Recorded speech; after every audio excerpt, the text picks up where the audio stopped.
Não obstante a isso, o mais importante é a data fixada, abril, 17 de abril, que é o princípio do verão. O próprio documentário fala claramente com aquele pastor de ovelhas, o Abraão, fala claramente, categoricamente, que jamais poderia ser em 25 de dezembro, começando em abril e terminando em setembro. Ou seja, a gente vê através de todas essas provas comprovando que o nascimento do Salvador aconteceu no final de abril, começo de maio. E na sequência, nós vamos ver se eles realmente se importam com o nascimento do Salvador. O que ele fala? Será que ele se importa com o nascimento do Salvador?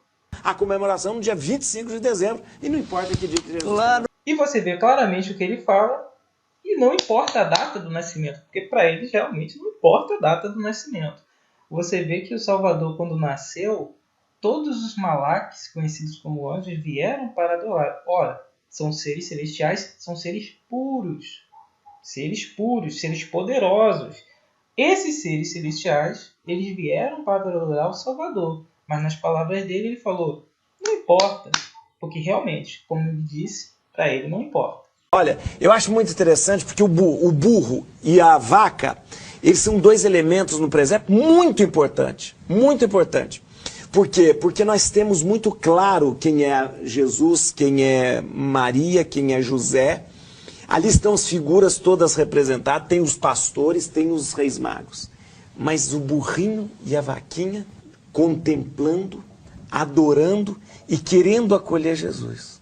Então, todas as vezes que você vir, todas as vezes que você olhar para o presépio, você sabe muito bem definir ali os personagens. Mas onde está você no presépio? Onde está você? Você é o burrinho, é a vaquinha. Na simplicidade, na humildade de ser o burrinho do presépio, você está ali, diante de Jesus, adorando e acolhendo Jesus. A próxima vez que olhar para o presépio, veja você lá. Você é o burrinho do presépio. Você é o burrinho do presépio. Você é o burrinho do presépio. Você é o burrinho do presépio. Já ouviram aquela expressão, eu aumento, mas não invento? A palavra que está na testa do Papa é Vicarius Filii Dei. Aqui na Wikipédia a gente pode entender o que significa. Traduzido do inglês, Vicarius Filii Dei é uma frase usada pela primeira vez na forjada doação medieval de Constantino para se referir a São Pedro, que é considerado o primeiro Papa pela Igreja Católica. Então isso está escrito na forja do Papa, ou seja, na sua cabeça. E o que significa a palavra vigário? Vamos aqui num dicionário etimológico para entender o que significa essa palavra. Olha só. A palavra vigarista, origem da palavra vigarista. A palavra vigarista vem da expressão conto do vigário, que por sua vez vem do latim vicarius. Vigarista é uma palavra tipicamente portuguesa que significa alguém burla outra pessoa. Alguém burla outras pessoas, inventando histórias conhecidas como contos do vigário para tomar seu dinheiro. A origem do conto do vigário não é conhecida, mas existem várias histórias antigas de pessoas enganando outras que envolvem direta ou indiretamente um vigário. Foi provavelmente a partir de uma dessas histórias que a expressão conto do vigário surgiu. Na Igreja Católica, o vicário é um padre ou outro membro ou clero que substitui ou auxilia alguém superior na hierarquia em suas funções. O vicário não tem a mesma posição da pessoa que substitui, mas faz algum de seu trabalho, pelo menos durante algum tempo. A palavra vicário vem do latim vicarius, que significa aquele que substitui ou o representa. Aquele que substitui ou o representante de outra pessoa. Por exemplo, quando um professor está doente, pode enviar um substituto para dar suas aulas. Esse seria o professor vicarius, que em latim, vicarius, vem da raiz vicis, que significa mudança, alternância ou troca. Vicis também pode ter o sentido de um turno ou um substituto. No entanto, essa definição não tem nada a ver com o significado de vigarista. Então, meus irmãos, a palavra vicarius, ela vem do termo vigário. E o termo vigário significa substituto, ou aquele que inventa histórias. Então, a palavra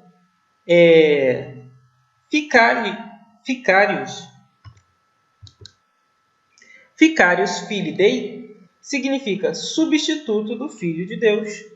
E significa também aquele que conta histórias mentirosas. E isso está no dicionário. Então, eu aumento, mas não invento. O que significa isso? Muitos me dirão naquele dia, Iaú, não profetizamos nós em teu nome? Em teu nome não expulsamos demônios? Em teu nome não fizemos muitas maravilhas? Então lhes direi abertamente, nunca vos conheci, apartai-vos de mim, vós que praticais a iniquidade. Ou seja, no que está escrito aqui, muitos me dirão naquele dia, Senhor, que a palavra Senhor significa Baal, em aramaico ou hebraico. Senhor, não profetizamos nós em teu nome? Em teu nome não expulsamos demônios? Em teu nome não fizemos muitas maravilhas? Então lhes direi abertamente, nunca vos conheci, apartai-vos de mim, vós que praticais a iniquidade.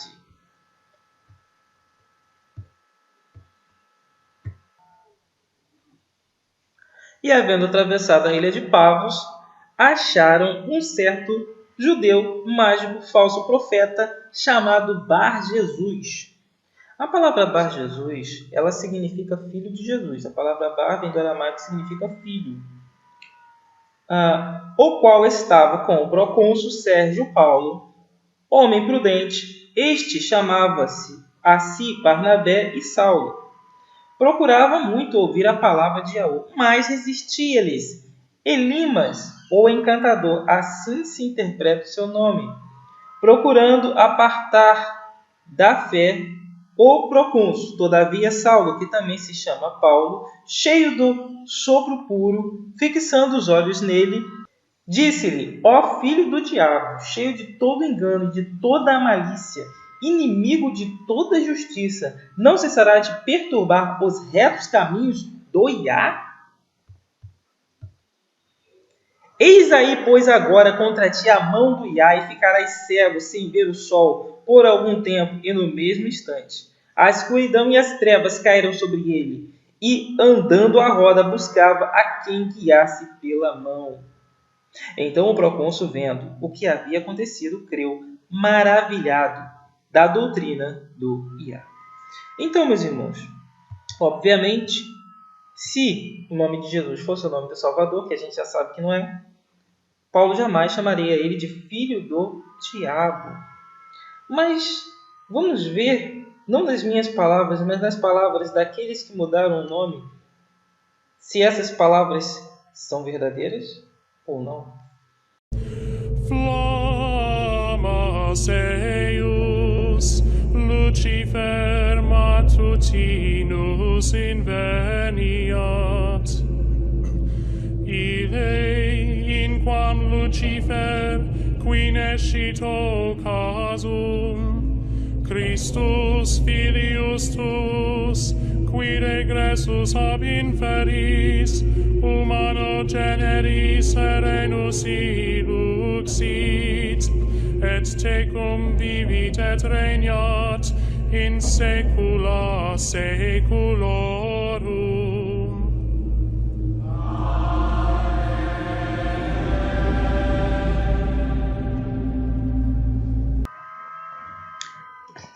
Avae sans peril, on triomphe sans gloire. Talvez os irmãos não conheçam o latim. Essa frase que eu acabei de recitar significa Avae sans peril, uma vitória sem perigo. On triomphe sans gloire, é um triunfo sem glória.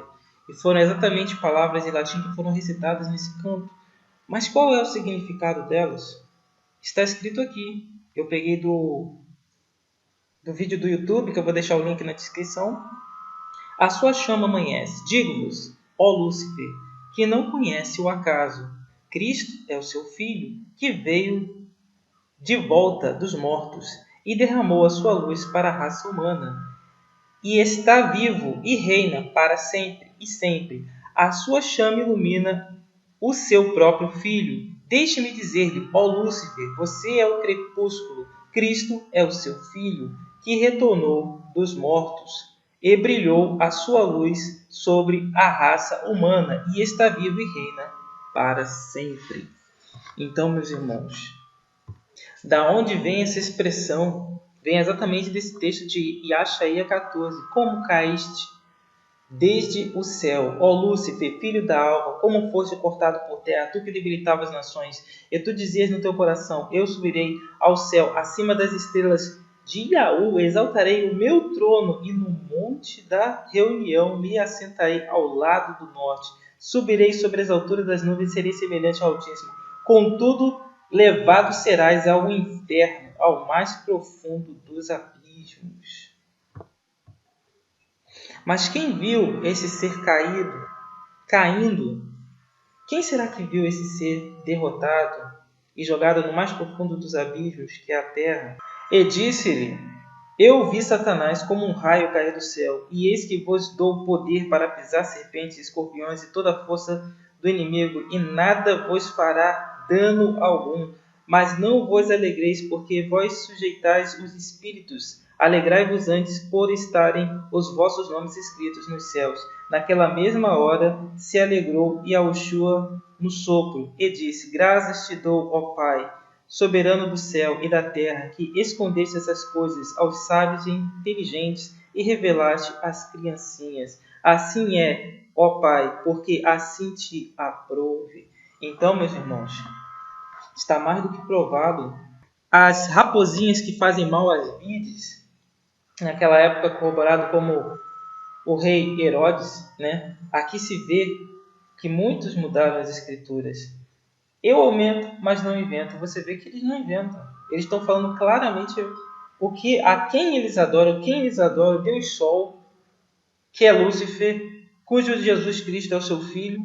Escrito que eles mesmos falaram que Jesus Cristo era filho de Lúcifer e que vocês viram na passagem que ele caiu do céu e viram na passagem que o próprio Salvador Yahushua falou que ele viu o inimigo cair como um raio e que quando Adão e Eva chegaram aqui, foram criados, ele já estava aqui. E quando você vê que essa palavra que Jesus é filho do diabo já foi falada há quase 2000 anos, no calendário lunar, obviamente, quase 2000 anos, por quem? Foi falado por Paulo. Ele viu aquele judeu falso profeta chamado Bar Jesus, que significa filho de Jesus, que significa filho do diabo. Porque Paulo chamou ele de filho do diabo. E aqui você vê a Igreja Católica cantando exatamente as mesmas palavras que Paulo falou 2000 anos atrás. Ou seja, eles estão mentindo. Por isso que Yeshua falou na sua palavra, aqueles que dizem, Senhor em teu nome, apartai-vos do maldito vós que praticais a iniquidade. Porque nada existe oculto que não seja revelado.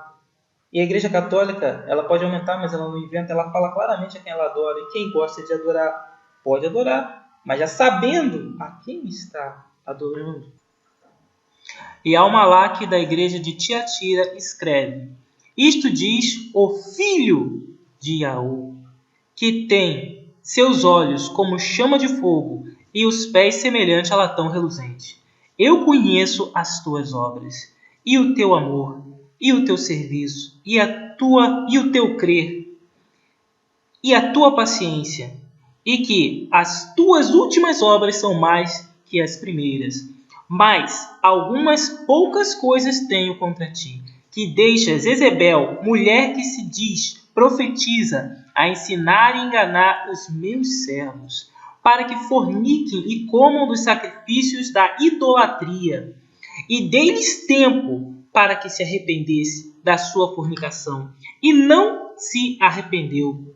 Eis que porei numa cama, e sobre os que adulteram com ela virá grande tribulação, se não se arrependerem das suas obras.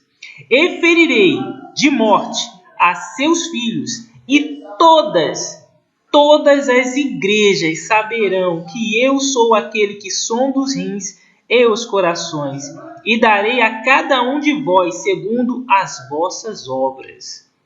Repito, ferirei de morte a seus filhos, ou melhor, filhas. E quem são as filhas? Todas as igrejas saberão que eu sou aquele que sonda os rins e os corações, e darei a cada um de vós segundo as vossas obras. Desculpa, mas como eu posso saber que você não está mentindo? Você não é o pai da mentira? Você anda lendo a Bíblia, rapaz? Não. Eu sei que não. Foi só uma pergunta retórica. As pessoas aumentam um pouco as coisas a meu respeito. A maior parte do que eu digo é verdade. Discernir entre a verdade e a mentira, entretanto, compete a vocês, humanos. Vocês é que escolhem no que querem acreditar. E qual é o seu maior inimigo?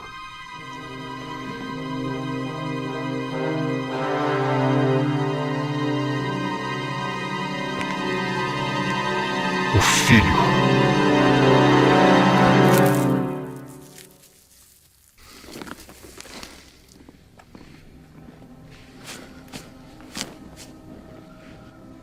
Mas eu não quero falar sobre isso. Tudo bem, não tem problema. Então me responda, qual o seu maior sonho? Ser adorado por todas as pessoas, como o Deus deste mundo. Você acha mesmo que as pessoas vão adorar você como um Deus? Elas já fazem isso. Elas pensam que estão adorando a Deus, mas adoram do jeito que elas querem. Ou então, adoram as coisas que eu inventei. Mas nem todos são assim. Tem um povinho especial que é difícil. Continue. E quais são suas estratégias para conseguir essa adoração? Veja só. Essa adoração nem sempre é explícita. Basta que alguém se afaste um pouco da verdade. E pronto. Automaticamente se torna meu servo. Mas como assim, especificamente? Eu tenho uma abordagem diferente para cada tipo de pessoa. Primeiro, preciso saber seu ponto fraco. Daí, para alguns, eu forneço glória, poder. Isso resulta em morte, miséria e destruição. Para os pobres, eu ofereço crendices, depravação, ignorância. Para os ricos, eu levo luxo, vaidade, lascívia. Os intelectuais são seduzidos pela soberba, concluindo que Deus não existe, só porque não conseguem explicá-lo com sua limitada ciência. Assim, acabam adorando a criatura em lugar do Criador. E vícios, esportes, novelas, games, trabalho e drogas. No final, todos ficam ocupados demais para buscarem as coisas de Deus. E a maioria das pessoas se vende por tão pouco. Tão pouco. E o que você mais odeia? O perdão, o arrependimento, a reconciliação, os joelhos dobrados em oração, famílias unidas, a Bíblia, a lei de Deus e seu povo aqui na terra. Olha, muito obrigado por essa entrevista. Eu nem sei como agradecer, viu? Mas sabe, eu tenho uma dúvida ainda. Não entendi direito por que você escolheu esse lugar. Por quê? Onde você queria me encontrar? Numa igreja? É lógico que não, né? Eu sei que o diabo não vai entrar numa igreja de jeito nenhum. Ah, não. A maioria das igrejas é minha. Agora vai. Naquele mesmo dia chegaram uns fariseus, dizendo-lhe: Sai, retira-te daqui, porque Herodes quer matar-te. Responderam-lhe: Ide, dizei àquela raposa: Eis que eu expulso demônios, efetuo curas, e hoje e amanhã, e no terceiro dia, sou consumado. Você vê lá atrás como bate certinho. Ele falando sobre as raposas que fazem mal às vinhas, ele sendo a rosa do Saron, Herodes queria matá-lo. Então ele chamou Herodes de quê? Raposa. Aqui a gente vê em Matias, conhecido como Mateus 2, e tendo nascido Yahushua em Bet-Alã, da Ialdia, no tempo do rei Herodes, eis que uns sábios, aqui está escrito como magos, mas eram conhecidos como Alim, que significa sábio, né? Foi traduzido erroneamente como mago, vieram do Oriente a Áureo, dizendo: Onde está aquele que é nascido rei dos Ialdins? Porque vimos a sua estrela no Oriente e viemos a adorá-lo.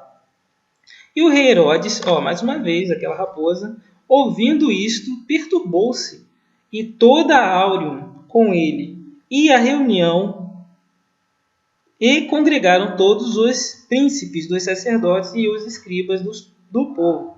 Perguntou-lhes onde havia de nascer Machia, e lhes disseram: em Bet-Alã da Ialdia, porque assim está escrito pelo profeta.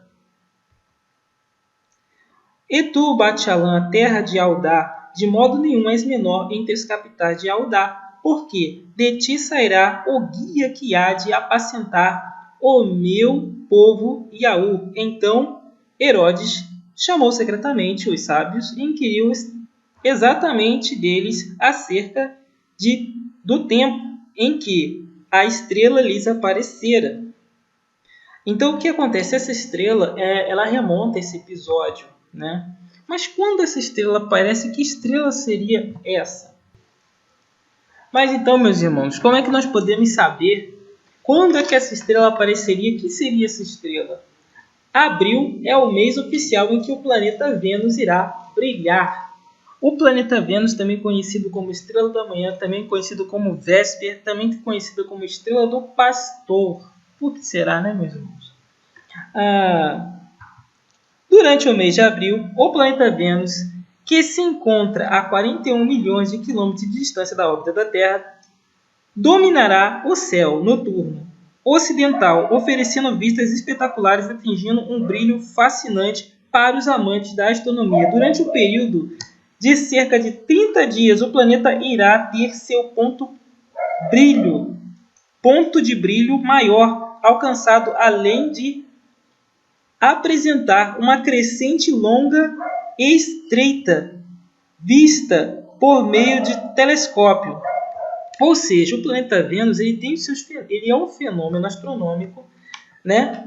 Conhecido também como estrela da manhã, porque se você for ver, ele parece como estrela, na verdade ele é um planeta. Ele é o segundo planeta no sistema solar, mas ele é o terceiro astro mais brilhante do nosso céu.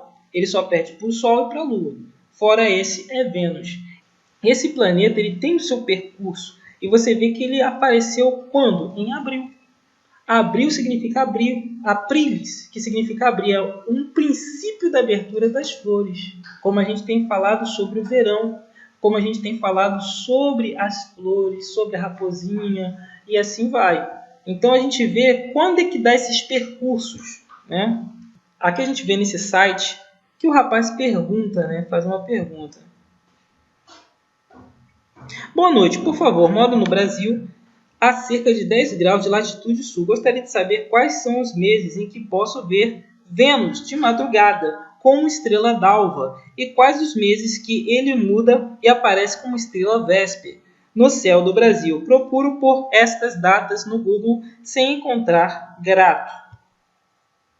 Aí é que ele vem respondendo. Atualmente Vênus está visto na Terra, ou seja, toda a Terra, a oeste do Sol, e aproximar-se dele. Aqui, se a gente for ver qual é a data que ele está falando, em maio. Em maio, ou seja, a gente vê que o princípio dele aparece em abril, mas ele continua, está em maio, e assim a gente continua.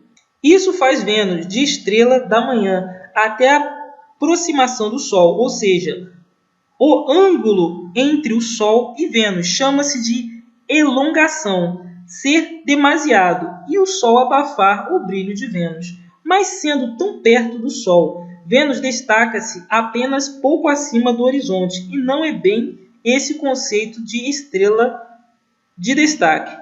Em agosto, Vênus passa por detrás do Sol e aparece ao lado a este da nossa estrela em setembro, mas será preciso esperar até os fins de outubro para Vênus ter o brilho e a distância angular do Sol suficiente para se destacar, desta vez como estrela da tarde. Então você vê, meus irmãos, a estrela da manhã aparece quando? Ele aparece como estrela da manhã em abril, maio, né? E mais um mês ou dois, e depois ele desaparece. E vai aparecer quando? Como estrela da noite, que é a véspera, se eu não me engano, a partir aqui de outubro. Ou seja, inverno no hemisfério norte. Então você vê que essa estrela, como a gente sabe que Salvador não nasceu no inverno, ela só poderia, esse fenômeno que ele tem os meses e que ele se coloca, daria tempo dos 3 reis saírem da sua localidade e eles percorrerem esse período observando essa estrela. Na época do Salvador, houve algumas conjunções. Coisas conseguem ser bem raras, como por exemplo a conjunção de 3 planetas, que inclusive tem até um nome estranho, que é Sigísia. A gente pode pesquisar aí no Google, Sigísia. E detalhe, imagina agora que você tenha, por exemplo, 3 astros no céu que fiquem a mesma ascensão reta, mas também a mesma declinação. O nosso olho humano talvez não consiga resolver que tenha 2 objetos e enxergue apenas como um. E na verdade, com a simulação computacional, a gente consegue chegar em alguns encontros raros e interessantes que poderiam ter acontecido na época de Jesus. Em 7 anos antes de Cristo, Júpiter e Saturno se encontraram 3 vezes. Em 6 anos antes de Cristo, Júpiter e Saturno se juntaram com Marte. E depois, por volta de 3 e 2 anos antes de Cristo, tivemos Saturno com Mercúrio, Saturno com Vênus, Vênus com Júpiter e Vênus com Mercúrio. Lembrando que eles podem estar tão perto um dos outros que nossos olhos não consigam resolver e distinguir 2 objetos. Para o brilho dele, né? Então isso marca exatamente a data em que o Salvador nasceu. Ou seja, final de abril, começo de maio, no calendário lunar, que aponta o primeiro mês do verão, primeiro dia do mês do verão do calendário lunar. Ou o 7º mês do calendário da criação. É o 7º da criação, mas é o primeiro mês do calendário religioso, ou seja, o primeiro mês de verão e o 7º do inverno. Então, por isso que a palavra fala, os céus proclamam a glória de Shaddai e o seu firmamento anuncia a obra de suas mãos. Vai nesse sentido. Nesse sentido, é necessário observar também que existe um calendário judaico. Só que esse calendário ele não está perfeito, irmãos. Assim como aconteceu com os chineses, né? Acontece aqui também. Você se lembra que Shanti era o soberano do céu e que na época que ele era adorado não poderia haver imagens e nem outros deuses? Você vê que na Bíblia os meses muitas vezes são falados primeiro mês, segundo mês, terceiro mês, mas houve uma transição, um sincretismo religioso em que eles começaram a adorar vários deuses e esses deuses passaram a fazer parte do calendário. A gente vê que esse calendário aqui ele tem 13 meses, um 13º mês conhecido como Veadar. Isso não existe, esse 13º mês, isso é uma invenção humana. E nem está escrito que o Salvador pediu para que existisse tal mês. Esse tal mês nem existe na Bíblia. Então o que você vê é uma deturpação da verdade. E aqui também você vê vários nomes esquisitos, como por exemplo Bul, esse mês de Shesvan, aqui que é o mês de Bul, né? Provavelmente era um deus, né? Você vê Elu, mas principalmente aqui Tamuz. A gente sabe que Tamuz é o nome de um deus pagão.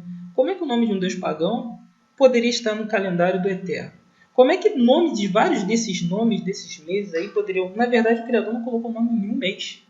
Ele falou primeiro mês, segundo mês, terceiro mês, quarto mês. Quem colocou esses nomes foram os homens. E também quem colocou esse 13º mês foi os homens que colocaram esse 13º mês, que não existe. Nem na Bíblia, nem em lugar nenhum. Isso não faz sentido. Então, é só para ressaltar essa situação.